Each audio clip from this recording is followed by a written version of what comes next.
is the pot I ordered from Amazon. Because of a damaged packaging, I got it for less than 40 euros. Now it's quite large, and we use it to sterilize the glassware when we do the bottling of fruit and stuff like that. Here you can see it on the wood stove, and I'm extremely happy with both the quality and the price of this product. I can recommend it, except the delivery of Amazon leaves a lot to be desired. This pot was abandoned on the street near a gas station, just abandoned by the delivery of Amazon. And luckily some neighbors found it, and they called a friend of mine who called me, and I was able to retrieve the pot undamaged.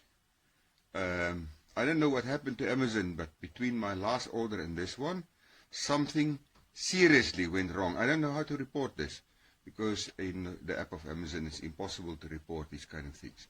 But there it is. The pot itself is decent quality, stainless steel. It does its job super well.